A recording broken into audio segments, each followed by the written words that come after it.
Hai warga bangsaku, mau tanya dong, siapa yang masih suka susah buat ngelola uang? Mari merapat. Bintang tamu kita kali ini adalah public figure yang multitalenta. Dia bisa juggling dengan semua role yang dia punya, tapi masih bisa disiplin ngelola keuangan. Di episode perdana ini, Pevita Pierce, brand ambassador bangsaku, nggak cuma sharing tentang financial hacks yang ia terapin di daily life, tapi juga financial habit yang bisa bikin dia all in di banyak peran. Termasuk punya tools yang bisa ngatur semuanya all in one. Selengkapnya barengan sama gue Beril Rasandavi di podcast.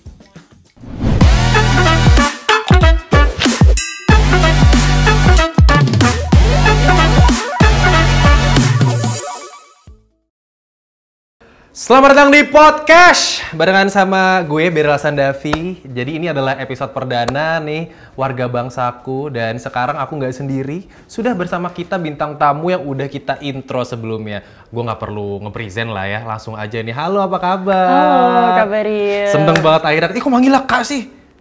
Halo Beril. Ah ya gitu aja nggak apa. Justru aku yang harus manggil Kak loh. Udah lama gitu. Ngefans, udah lama banget. Oh ya. Aku pengen gali-gali kakak, boleh gak? Boleh. Iya, backgroundnya gitu kan. Boleh. Sekarang kesibukannya lagi apa? Biasa sih pekerjaan utama, pasti nggak ditinggalin. Oh iya, kita udah tahu ya.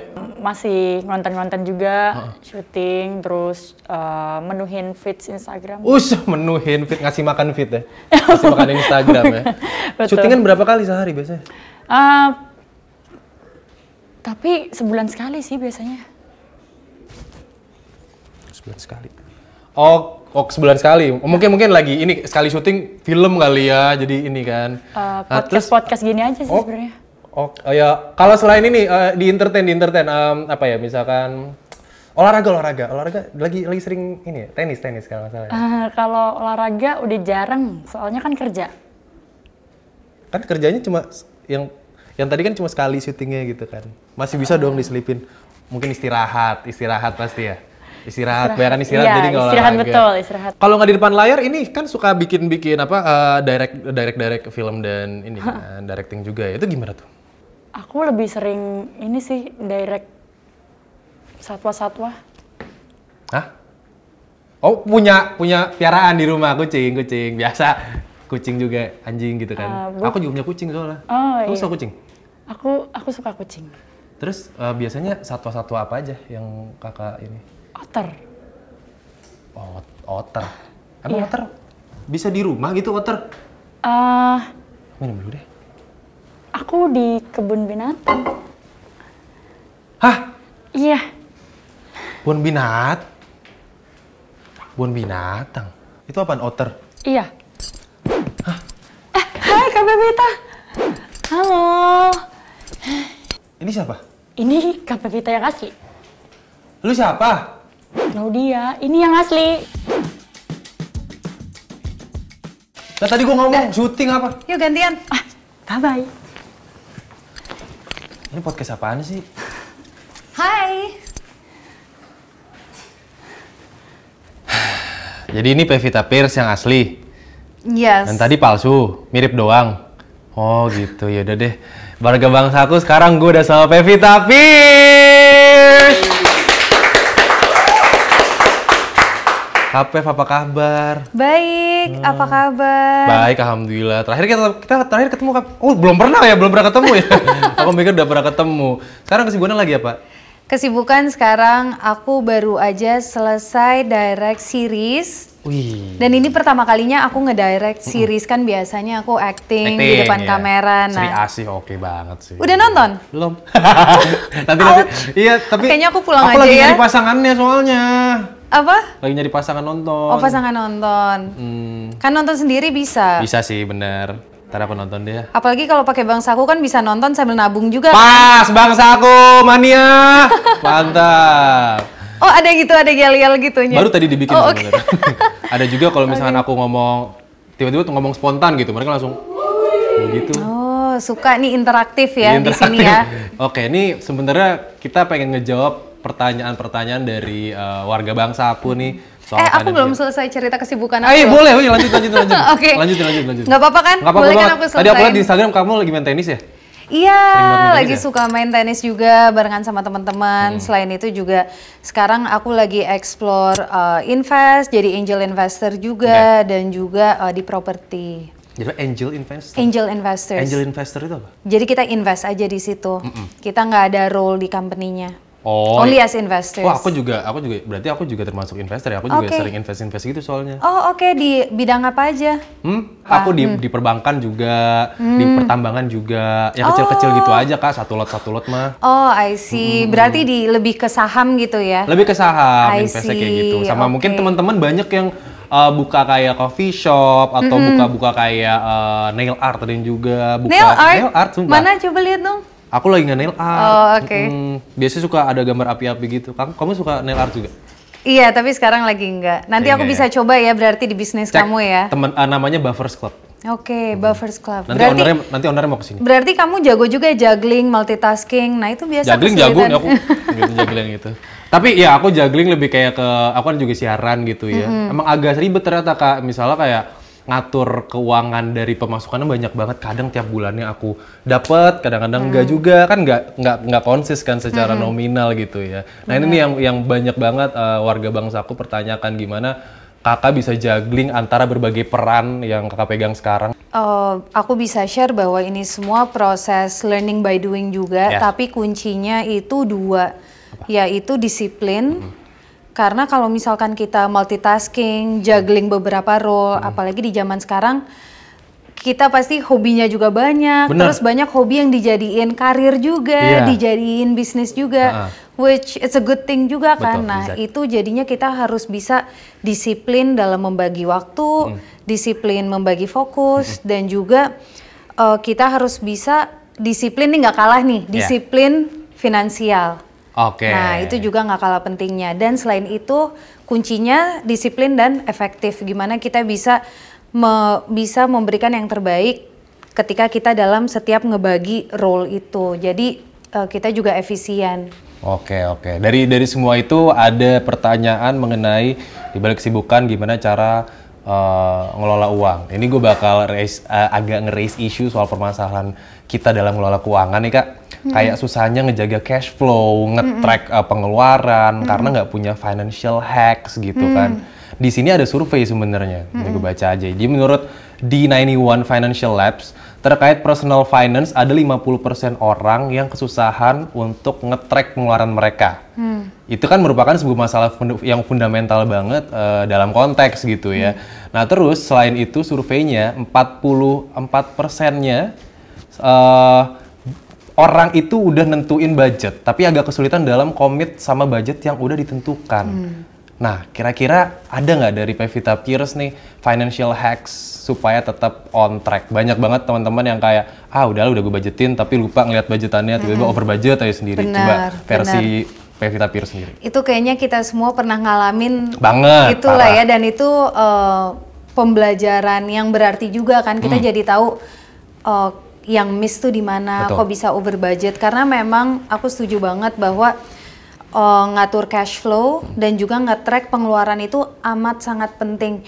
Dan financial skill itu tuh sebuah skill yang semua orang itu harus punya, apalagi dalam proses adulting sekarang. Expenses semakin banyak, Banget. tanggung jawab semakin banyak. Asli. Kalau aku dulu aku selalu nge-track itu secara manual. Manual Dulu tuh nih. Jadi aku punya spreadsheet, aku punya Excel untuk nge-track semua pemasukan, rekening-rekening aku. Nggak ribet kah? Ah, Nggak ribet kah kayak gitu? bikin sistem di awalnya ribet. Oh oke. Cuma kalau kita nggak pernah track itu semua, nanti kan kita nggak pernah tahu expenses. Contoh, apalagi kalau kita punya beberapa project kan, Yeah. kita nggak tahu expenses project A itu berapa, pemasukannya berapa. Kalau misalnya kita nggak bisa ngatur itu semua, jadinya kita bisa berantakan. Apalagi kalau misalkan sampai di dalam bisnis, itu udah pasti terjadi terus tuh over budget atau di luar planning. Nah, dulu itu semua aku track secara manual. Oke. Ribet Banget. banget. Sempet ada ininya, udah capek gitu. Ada, tapi balik lagi aku jadiin itu semua jadi sebuah disiplin. Oke. Aku percaya bahwa disiplin itu it's an act of self love. Jadi nggak ada contoh ya, kita ngomongin disiplin olahraga deh. Nggak pernah tuh ada, kalau misalnya kita bangun, aduh males banget lagi olahraga. Terus kita paksain, akhirnya kita tetap olahraga. Kita nggak pernah jadi nyesel. Aduh nyesel lagi tadi olahraga. Iya, gue juga ngerasain lagi. Untuk disiplin. Iya, gue juga ngerasain lagi. Gitu, jadi aku percaya disiplin is an act of self-love gitu. Dan kalau zaman dulu kita ngomongin disiplin finansial, aku harus breakdown semua secara manual.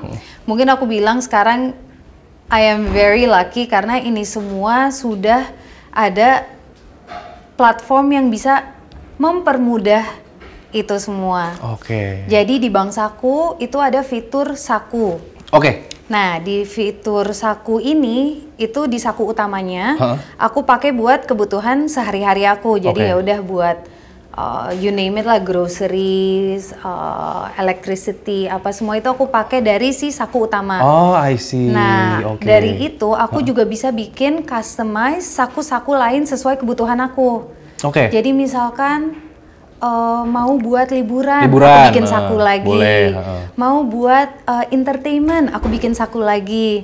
Mau buat shopping, aku bikin saku lagi. Jadi semua secara interface-nya juga udah enak nge-tracknya. UI UX-nya bagus ya? Iya, oh, wow. banget. Jadi udah malah jadi proses yang enjoyable banget untuk ngelakuin nge-track finansial. Iya. Aku lihat warnanya juga, perpaduan warnanya itu anak muda banget gitu. Oranye, biru, putih.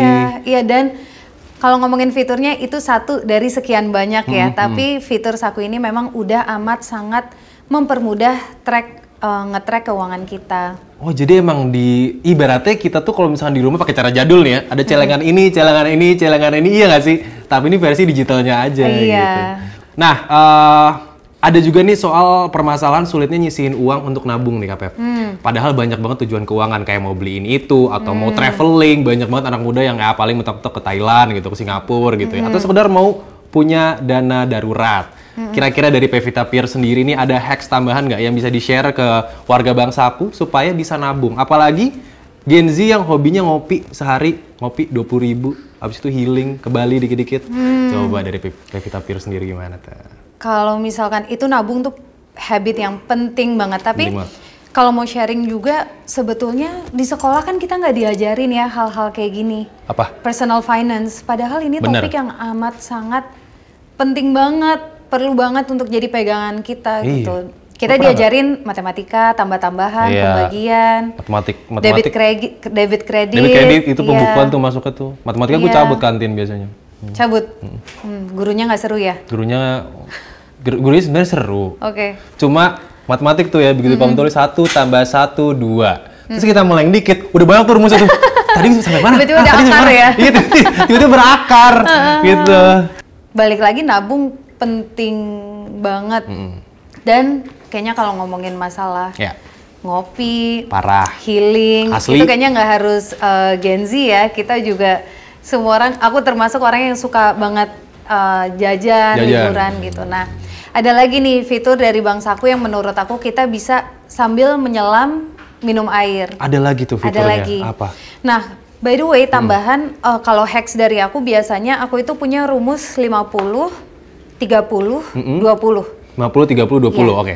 50 itu untuk keseharian aku, personal expenses. 30 itu untuk shopping. Atau misalkan ada kebutuhan-kebutuhan personal, apalagi sekarang kan kita di zaman yang impulsif banget ya, dan shopping bisa 1 hari langsung sampai gitu. Kita baru lihat udah jajan aja. Iya, aku tuh suka kayak kadang-kadang lagi lihat TikTok gitu, tiba-tiba kayak kayaknya gue butuh ini deh. Racun tuh TikTok tuh. Racun banget. Terus yang aku beli tuh kayak tempat es batu. Terus coba barang-barang impulsif apa lagi yang lo? Tempat es batu, habis itu bumbu-bumbu masak, habis itu Astagfirullahaladzim. Tempat beras kayak gitu-gitu. Kalau aku kan pasangan aku satu kantor. Tau nggak beli apa? Apa? Walkie talkie di TikTok. Jadi kita kontakan nggak pakai handphone, pakai walkie talkie. Serius? Iya serius. Itu ide yang bagus kan? Sangat bagus sih. Oh, aku minta linknya ya nanti. Apa? Aku minta linknya. Boleh, aku kasih. Jadi kayak vendor walkie talkie nih gue lama-lama. Ini jualan lo deh kayaknya, bukan? Hah? Bukan. Ini kita ngomongin jualannya Bank Saku aja. Oke. Jadi tadi sampai mana? 50, 30, 20 ya? Iya. gitu. Dan dengan habit kayak misalkan, oke, aku juga suka ngopi, terus impulsif, tadi kita lagi ngomongin impulsif shopping ataupun jajan. Nah, menurut aku ini ada fitur Bank Saku yang bisa bikin kita sambil menyelam minum air. Jadi dimana kita bisa, misalkan kita lagi jajan beli kopi, nah itu nanti dibuletin, bilnya dibuletin dan sisanya itu buat menabung. Oh gitu, jadi kita nabung nggak sadar gitu? Ya kita nggak sadar, jadi dengan itu kita balik lagi kan ngomongin disiplin, ngomongin habit gitu. Nah itu salah satu cara kita bisa punya habit menabung. Nah dan itu angkanya bisa di customize juga. Oh bisa kita customize? Bisa kita custom sesuai maunya kita. Jadi misalkan kita, kalau gue beli barang sekian puluh ribu rupiah, gue pengen nabung berapa, nah itu bisa di customize juga. Jadi zaman sekarang tuh makin gampang, makin praktikal lagi when it comes to finance, apalagi dengan bantuan dari Bank Saku. Bank Saku, kalau lo males buat nabung, lo ntar yaudah kita bisa bikin lo nabung tanpa lo sadarin. Oh magic, ajaib banget nih Bank Saku. Ntar kan tiba-tiba kita lihat, tiba-tiba kok gue udah punya tabungan segini, dari mana nih, nggak berasa gitu. Gue udah ada 1,5 M. Jadi nggak perlu ribet-ribet kayak gue naruh tuh koin-koin kembalian ke dalam celengan. Tadi udah ngobrol-ngobrol nih soal banyak banget, mulai dari fitur-fiturnya Bank Saku, ada tabung Matic juga yang bisa bikin warga Bank Saku nih nabung tapi tidak sadar gitu. Jadi lu beli kopi, habis itu tiba-tiba nabung aja tiba-tiba ada jadi sisin gitu ya. Dan nominalnya bisa kita custom juga. Kira-kira nih ada pesan atau mungkin sedikit wejangan dari Pevita Pierce untuk warga Bank Saku, silakan. Oke, buat teman-teman pokoknya belajar harus bisa punya skill personal finance, harus bisa bijaksana memilih platform juga, dan apalagi sekarang kita udah amat sangat dipermudah dengan Bank Saku. So jangan lupa disiplin finansial. Anyway aku punya pertanyaan satu lagi sebenarnya. Kira-kira mau shout out nggak, ada orang mungkin sosok gitu ataupun hal yang bisa bikin lo itu lebih disiplin dalam planning finance lo sendiri gitu? Aku mau shout out buat diri aku sendiri aja deh. Thank you for being this. Oh, me, myself, and I. Tepuk tangan buat Pevita Pierce. Thank you. Udah ngobrol-ngobrol banyak banget sama Pevita Pierce mengenai financial plan. Abis itu ngomongin cash flow. Jangan lupa download aja Bank Saku. Lo bisa akses langsung di situ. Lo bisa nabung juga tanpa lo sadari dengan tabung Matic. Terima kasih Pevita Pierce. Thank you so much. Sampai bertemu di. Terima kasih juga Kristi. Oh udah sama outernya tadi. Udah mau outernya. Ntar ketemu lagi sama Kristi ya. Mau foto bareng kita. Ya udah sampai ketemu di episode selanjutnya di podcast barengan sama gue Berry Rasendavi. Dadah.